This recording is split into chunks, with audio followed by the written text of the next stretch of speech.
संस्कारों की नींव, परिवार और सीख की कहानी।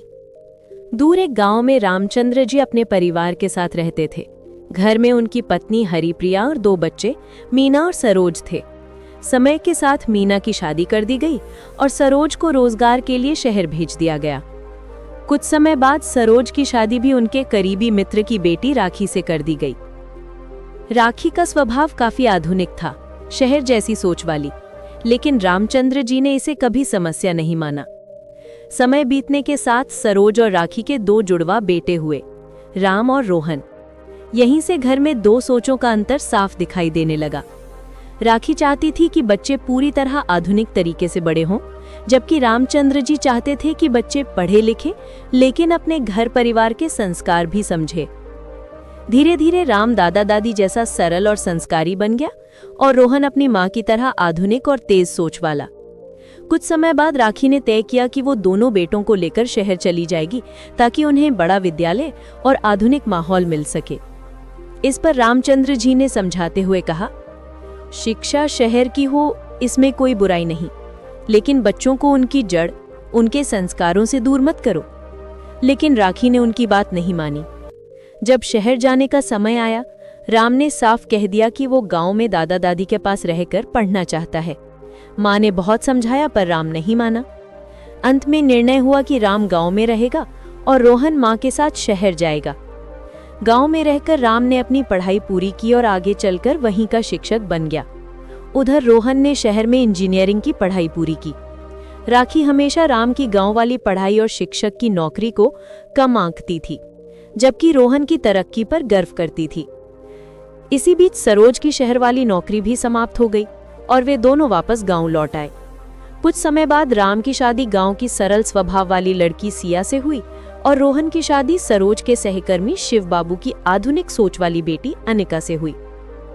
कई वर्षों बाद जब राखी और सरोज वृद्ध होने लगे तो राखी ने कहा, अब हम शहर में रोहन और अनिका के पास रहेंगे। गांव में तो राम के पास सब हैं, दादा दादी माँ पिता, लेकिन शहर में रोहन और अनिका अकेले हैं।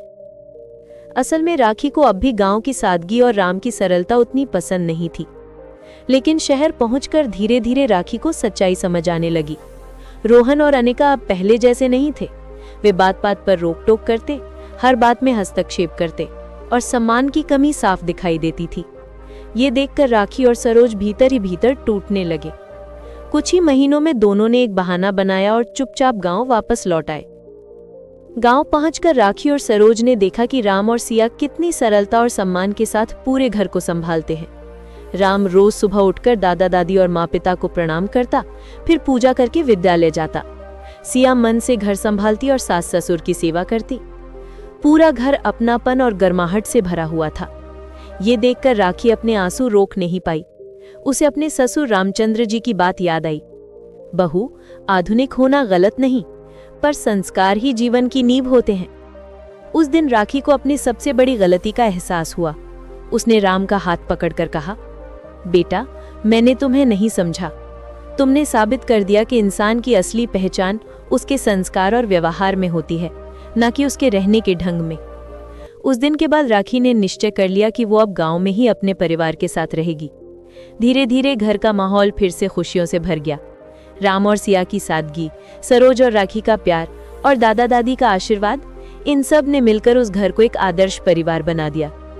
अंत में राखी को समझ आ ही गया, शहर की सुविधाएं जीवन आसान बना सकती हैं, लेकिन रिश्तों की मिठास, सम्मान और संस्कार यही जीवन को सुंदर बनाते हैं। इस कहानी से हमें यही शिक्षा मिलती है कि आधुनिक बनना बुरा नहीं है, लेकिन जीवन की असली ताकत संस्कारों, प्यार और रिश्तों में होती है। तरक्की वही अच्छी है जिसमें सम्मान कभी कम न हो। अगर कहानी पसंद आए तो लाइक करें, शेयर करें, कमेंट करें और चैनल को सब्सक्राइब करें। अपने बड़े बुजुर्गों को प्रेम और सम्मान देना कभी न भूलें। धन्यवाद।